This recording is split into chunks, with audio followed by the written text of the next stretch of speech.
she stole the rings and blamed me. 6 years later, I ruined her one shot at redemption.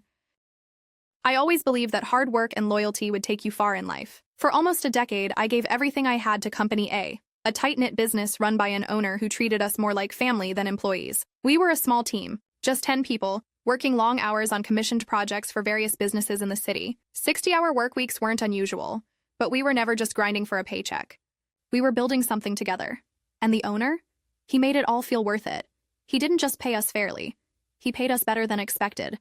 There were regular bonuses, perks he negotiated personally with clients, and even full paid time off for special occasions. I still remember the week he shut down the company and gave us all paid leave so we could attend his son's wedding. That's the kind of guy he was. And that's the kind of workplace I was proud to be part of. Sure, there were squabbles here and there. You can't have 10 personalities in a room for that long without occasional friction. But it felt like home, and for years, I thought I'd never leave. Eventually, the manager position opened. I'd been with the company longer than almost anyone else, and I felt ready. I'd put in the time, knew the business inside and out, and figured I had a good shot. But when the decision came down, I didn't get it. The owner gave it to another guy, someone he trusted, but also someone who had a business administration degree. I didn't, and that was the difference. That moment shook me more than I expected. I realized that if I ever wanted to move beyond the warehouse floor, I needed to take my future seriously. High school straight into full-time work had been great, but it wasn't enough anymore. So after a lot of thinking, I made one of the hardest decisions of my life. I told the owner I was leaving, not because I was unhappy, but because I wanted to build something more. A future, a career, maybe even come back one day and really earn that managerial spot. To his credit, he didn't just understand, he respected it. We talked for a long time when I gave him my notice. He didn't try to talk me out of it, just said he was proud of me. Told me if I ever needed a reference, I had one. I walked out of Company A with my head high and hope in my chest. I wasn't leaving a job. I was chasing a dream. That's when life hit fast forward. I enrolled in university and was lucky enough to get my tuition covered through government grants. But rent, groceries, books, transportation, those were on me. I needed work. Fast. That's how I ended up at Company B, a retail store that couldn't have been more different from Company A. Where Company A was small, stable, and close-knit, Company B was chaotic, cold, and crawling with employees. Over 50 people worked there, but the turnover was insane. You could come in on Monday, and by Friday, half the team was different. The warehouse was where I landed, part-time at first, reporting to the warehouse supervisor.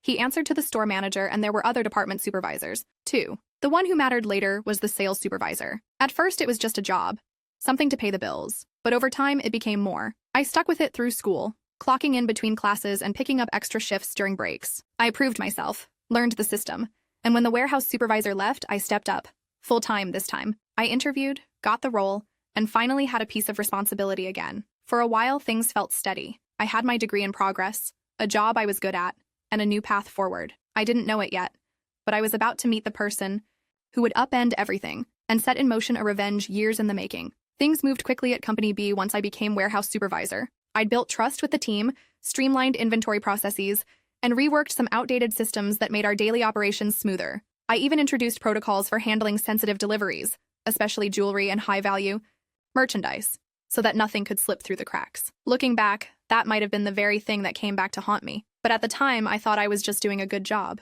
We were growing fast, and with that came the need for new hires. That's when we brought in Kay. She applied for a warehouse clerk position and stood out right away. Smart, detail-oriented, with a calm confidence I appreciated. I trained her personally, and within a few weeks, she was one of my most trusted employees. We worked well together, covered for each other, and developed a solid professional rapport. Kay would later prove to be much more than a colleague, but I'll get to that. For a while, it felt like the worst part of my life was behind me. I had my degree in progress, a supervisor title under my belt, and a strong team. We weren't family, like at Company A, but I could finally breathe a little easier. Then she arrived. I'll call her bitch, because that's how I remember her. She came in as a cashier, young, polished, and charming in a very performative way. The kind of person who knows exactly when to laugh, when to flatter, and how to make themselves seem indispensable without actually being helpful. From day one, she was on a mission, not to work hard, but to climb fast. And she did. Within weeks, she was cozying up to managers and supervisors, asking questions in that sugary tone that made you question whether she genuinely wanted to learn or wanted your job. When one of the sales reps went on maternity leave, she jumped at the opportunity to temporarily join the sales floor. When that rep didn't come back, bitch just stayed. Before long, she was sales supervisor. And that's when the real games began. From the outside, It probably looked like two supervisors with different priorities clashing. Warehouse versus sales.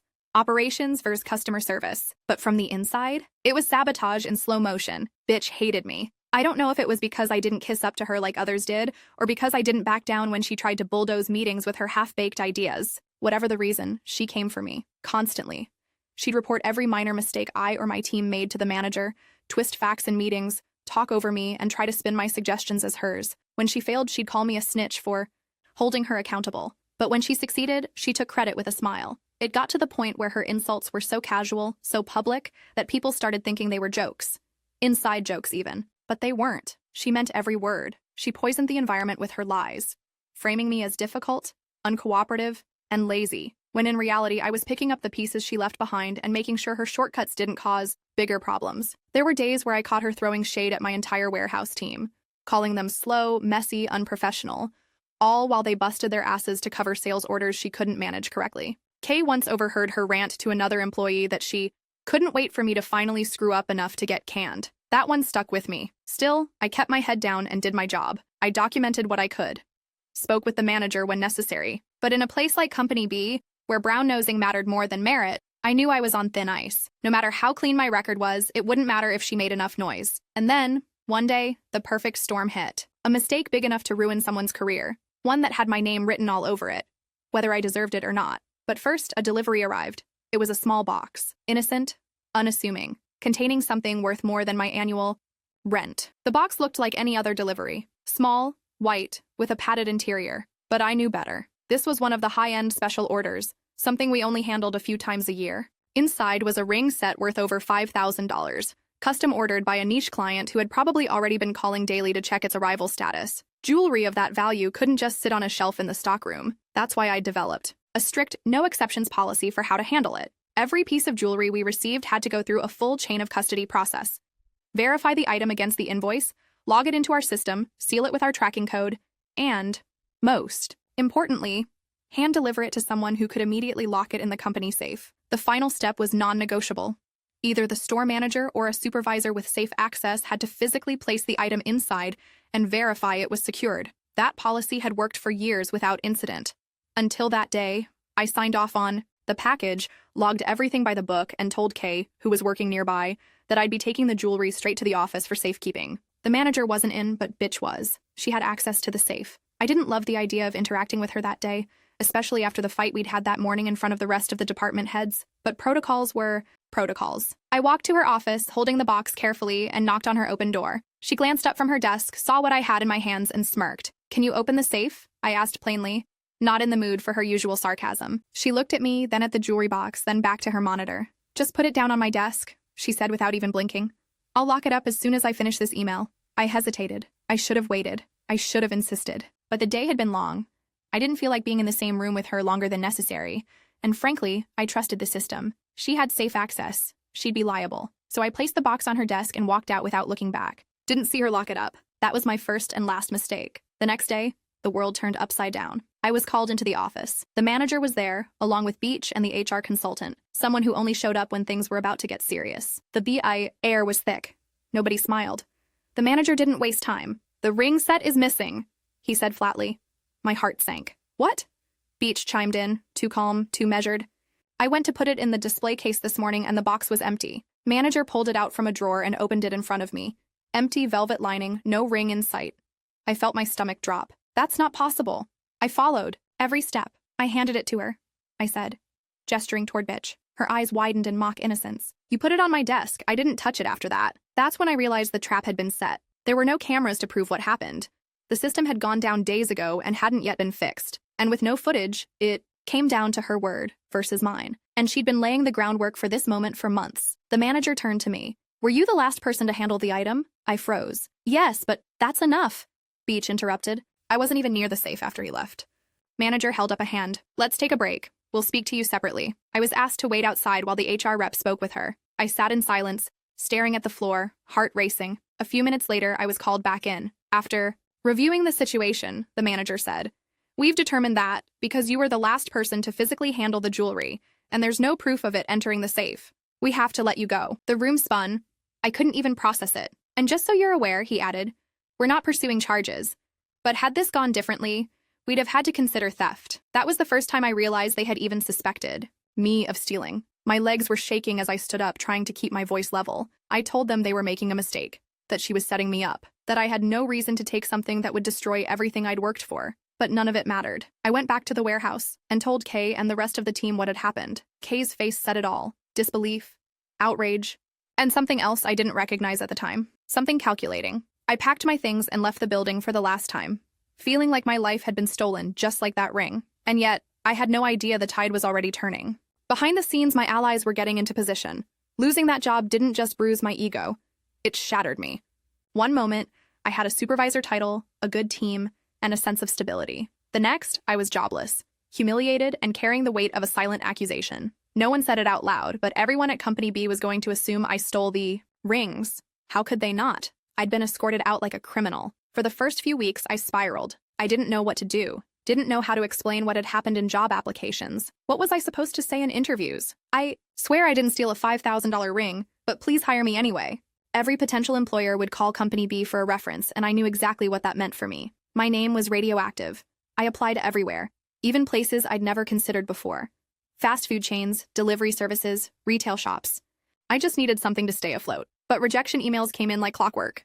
I stopped opening them. I couldn't even afford to be angry anymore. I was just exhausted. Finally, one day, in a moment of desperation, I decided to call the one person I thought might still believe in me, the owner of Company A. I hadn't spoken to him in years. He'd wished me luck when I left for college, but we hadn't kept in touch. Still, I figured if anyone could give me a reference that mattered, it would be him. When he picked up, I wasn't sure he'd even remember me. But the second he heard my voice, I knew I'd been wrong. He greeted me like an old friend, asked how life had been, and when I hesitated, I just told him the truth. I didn't sugarcoat it. I told him I'd been fired, that I was being blamed for something I didn't do, that my name was probably poisoned in the industry now. There was a long pause after I finished. I waited for him to politely offer a reference and hang up. Instead, he said something that made my jaw drop. Well, it just so happens I was about to call you. I thought he was joking, but he wasn't. The manager who'd taken the job I originally wanted was retiring due to health issues. The position was opening up, and the owner hadn't forgotten about me. In fact, he'd kept tabs on me over the years, watching from afar as I finished school and moved forward with my career. He said he always hoped I'd come back. Now, with the position open, he wanted me if I was ready. I couldn't believe it. After everything that had gone wrong, here was the opportunity I'd always dreamed about, served back to me on a silver platter. I didn't hesitate. Within days, I was back at Company A, not as a clerk, but as a manager. I walked into that office with my head high, surrounded by people who respected me, people who remembered who I was before one jealous woman tried to destroy everything. And yet, even with my new role and a second chance at the life I wanted, something still lingered. That sense of injustice, of knowing someone had walked away clean after ruining my name. I tried to push it aside, focus on the work, the team, the big picture. But some wrongs don't fade over time. Some betrayals simmer quietly, waiting for the right moment to be addressed. What I didn't know at the time was that justice was already in motion. Unbeknownst to me, Kay had never bought Botch's story either. And unlike me, she hadn't left the battlefield. She was still at Company B, and she was plotting something that would change everything. While I was trying to pick up the pieces of my life, Kay was quietly planting the seeds of something far more powerful: revenge. At the time, I had no idea what she was up to. We didn't speak for months after I left. I assumed she was doing what anyone would do, keeping her head down, protecting her job, and staying far away from the mess I'd been dragged into. But Kay wasn't just watching. She was preparing. Kay had known me long enough to know I wasn't a thief. She didn't need proof. She'd worked beside me for too many years to believe I'd jeopardize everything over some jewelry. But she also knew that confronting Beach directly, especially without evidence, would just paint a target on her back. If Beach had been willing to frame me so effortlessly, what would she do to someone who openly challenged her? So Kay played it smart. She played it slow. It started with casual compliments. Thank God he's gone here. He was such a pain to work with there. Nothing over the top, just enough to earn trust. Batch, riding high from what she saw as a flawless takedown, lapped it up. Within weeks, she was inviting Kay out for drinks. Then came the double dates. Kay's husband got dragged into it too, playing the role of the supportive, slightly awkward husband tagging along. Together, they played the long game. Months passed.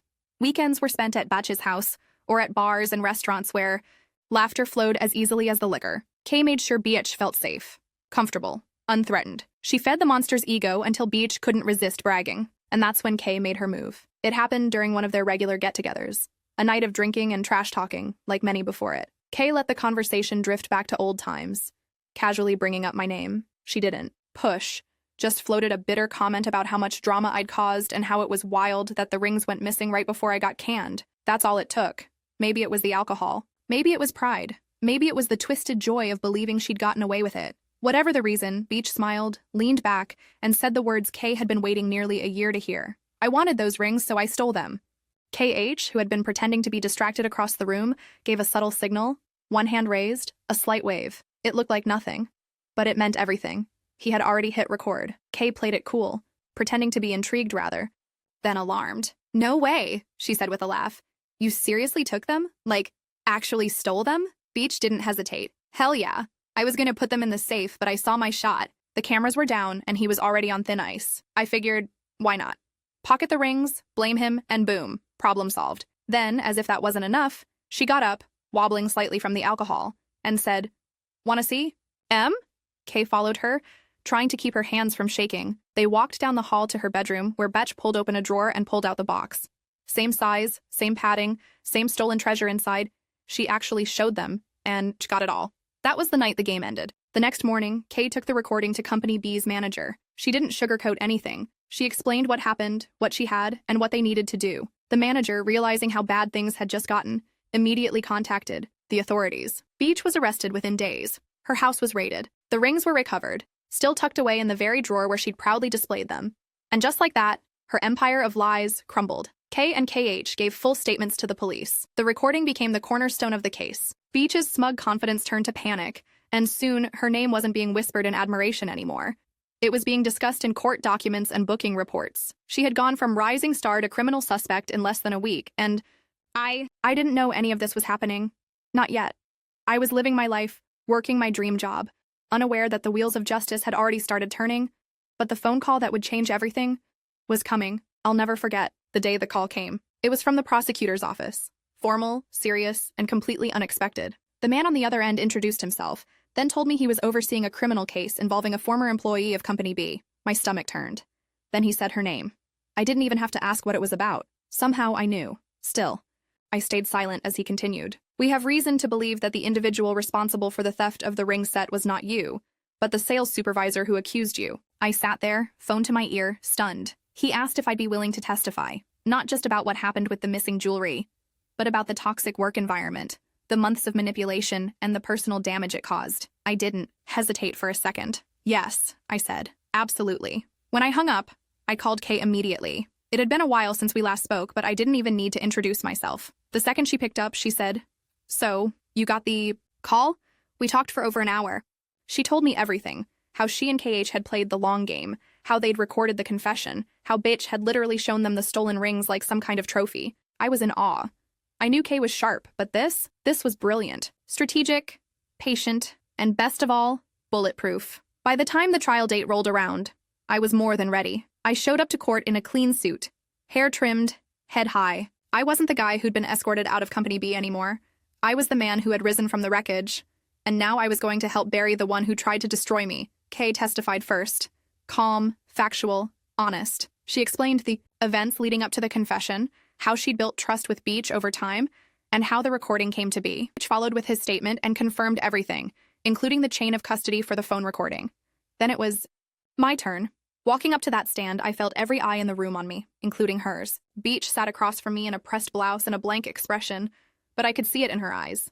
The fear, the realization that this was really happening, that I wasn't gone, that I wasn't broken. I told the court about my time at Company B, my duties, the jewelry protocol I created, and exactly what happened the day the ring set disappeared. I explained the culture of sabotage, how Beach undermined me for months, and how I trusted the system one time too many. I told them how I lost my job, my reputation, and my peace of mind, all because of her. Then the prosecutor played the recording. There was no dramatic gasp, no yelling, just silence. Heavy, damning silence. The audio was clear. Her words were unambiguous. Her laughter, her pride, her stupidity. It was all there. The judge leaned forward slightly, as if making sure he didn't miss a word. The defense attorney tried to argue entrapment, claiming Kay got Beach drunk on purpose, but the judge shut that down fast. The recording clearly showed that Beach had been drinking at her own home, on her own terms, and by all accounts had done so regularly. In the end, justice came quickly.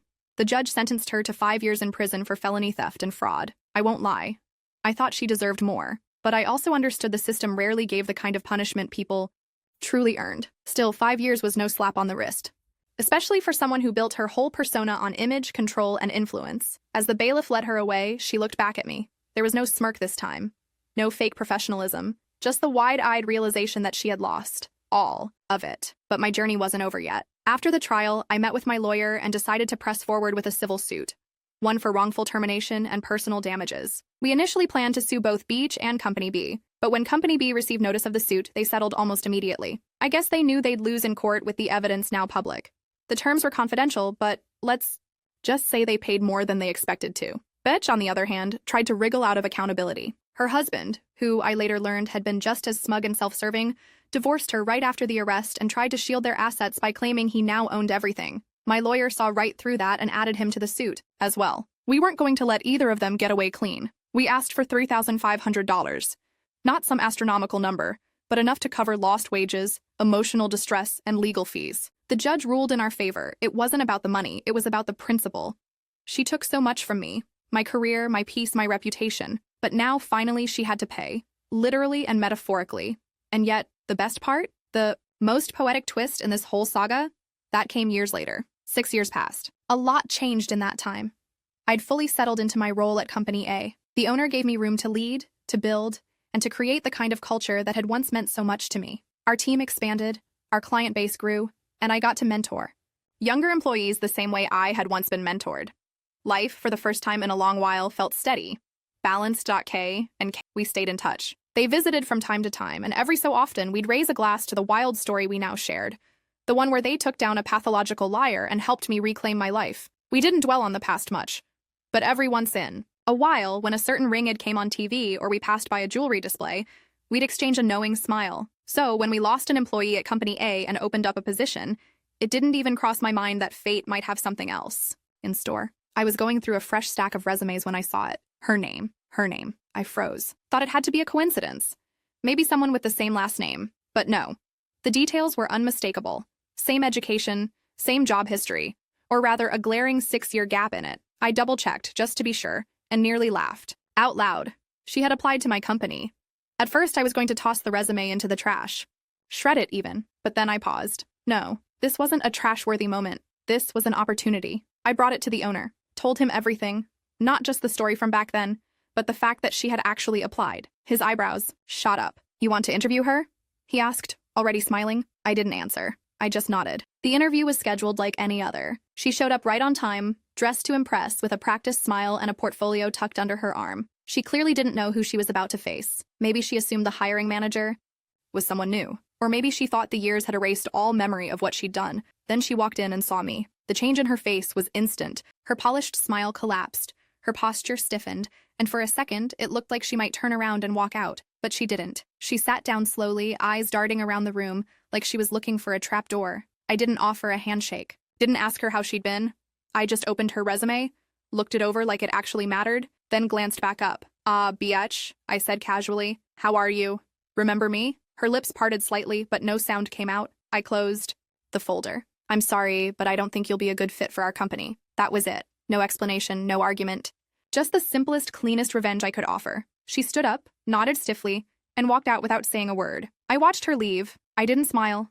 I didn't gloat. I just sat there, feeling the full weight of closure settle over me, like a warm coat. She had once orchestrated the most humiliating moment of my life, framed me, cost me my job, and nearly derailed everything I had worked for. Now, after all that time, she came crawling back for a second chance, and I got to look her in the eye and say, with complete calm, no. People say revenge is best served cold, but no one talks about what it feels like after the plate's been cleared. When the moment finally comes, not with fireworks, not with shouting, but with quiet dignity and a simple no, what you're left with isn't triumph.